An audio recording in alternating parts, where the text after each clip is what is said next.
सभी साथियों को नमस्कार। स्वागत है हमारे YouTube चैनल मैथ्स क्लास में।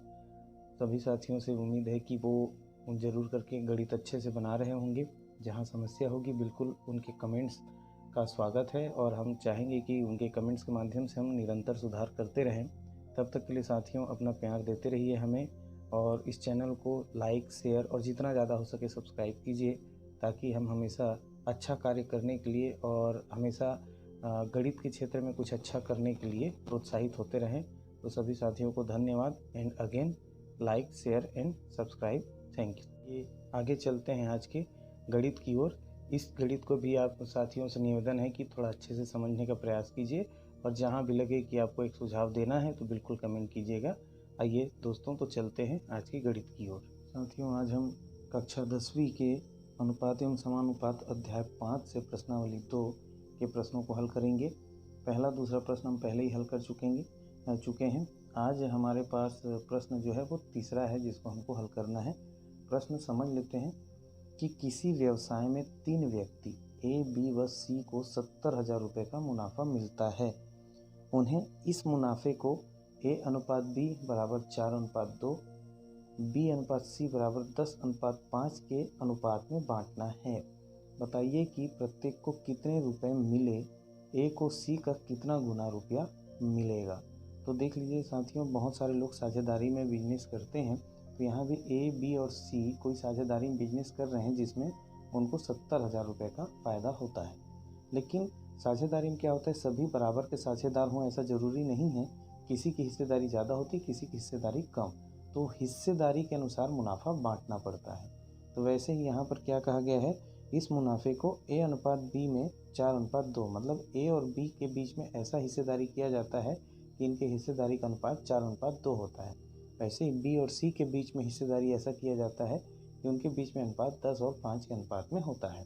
तो यहाँ पर हमको ये पूछा गया है कि 70,000 में से A को कितना, B को कितना और C को कितना रुपया मिला।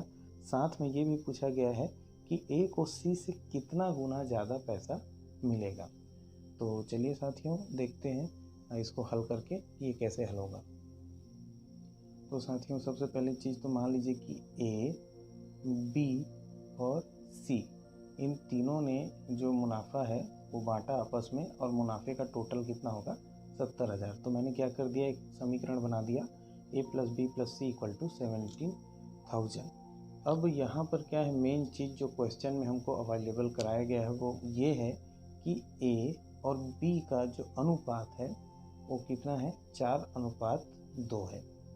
इसका मतलब इनके बीच में जो हिस्सेदारी है वो उसका हिस्सा ऐसा है कि A/B बराबर 4/2, या फिर इसको ऐसा भी आप हल कर सकते हो कि 2 एकम 2, 2 दूने 4, मतलब A/B बराबर आ गया 2। कहने का मतलब है कि A को B का दुगना पैसा मिला है। या फिर इसको ऐसा भी आप कर सकते हैं, B का तिर्यक गुणा कीजिए तो 2 के साथ उसका गुणा हो जाएगा 2B। तो A का वैल्यू हमको क्या मिल जाता है, 2B मिल जाता है।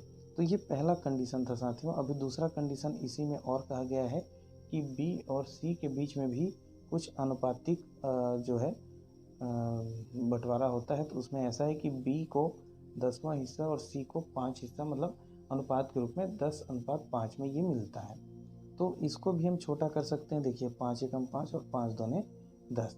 इस प्रकार से देखा जाए तो B और C के बीच में भी अनुपातिक जो रिलेशन है, उनके बीच में अनुपातिक रिश्ता है वो 2 का है। कहने का मतलब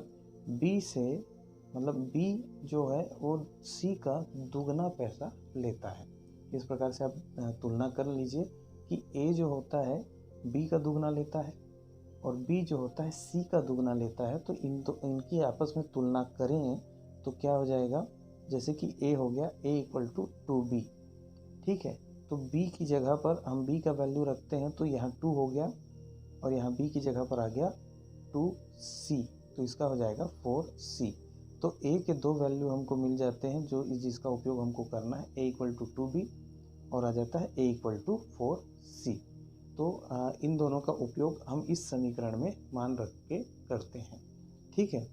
इसको आपने जैसे कि नंबर 1 समीकरण में हम 1 में हम मान रखेंगे। क्या मान रखेंगे, ध्यान से देखिएगा। A की जगह आप देखिए, यहाँ पर C है हमारे पास, B है, A है। ऐसा करते हैं कि तीनों को एक ही प्रकार के वैल्यू में कन्वर्ट कर देते हैं। कैसे करेंगे, देखिए a का वैल्यू या तो 2b रखा जा सकता है या फिर 4c, तो और b का वैल्यू क्या रखा जा सकता है 2c, मतलब कि b भी c में कन्वर्ट हो सकता है, a भी c में कन्वर्ट हो सकता है। तो हम a की जगह पर हम क्या लिखेंगे 4c लिखेंगे, b की जगह पर यहाँ b की जगह पर क्या लिखेंगे 2c लिखेंगे जो हमने यहाँ से निकाला हुआ है, और c की जगह पर c ही रहेगा। इस प्रकार से 70,000 जो है हमारे लिए c में यदि हम बदलते हैं तो यहाँ पर क्या हो जाता है 7c इक्वल टू 70,000 हो जाता है।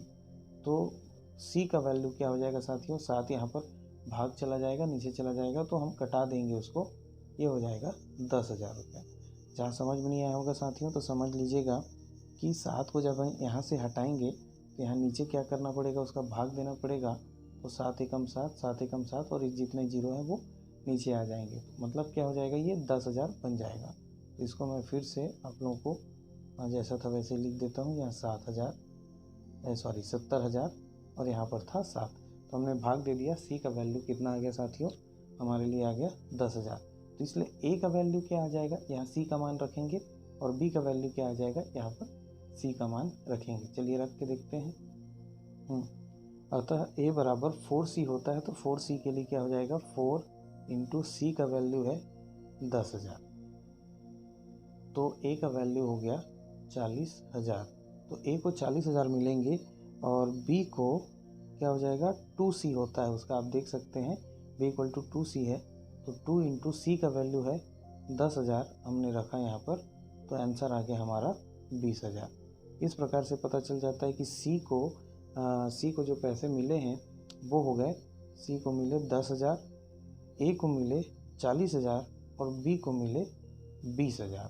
तो यहाँ पर हमको पता चल गया ए, बी और सी का कितना कितना हिस्सेदारी था।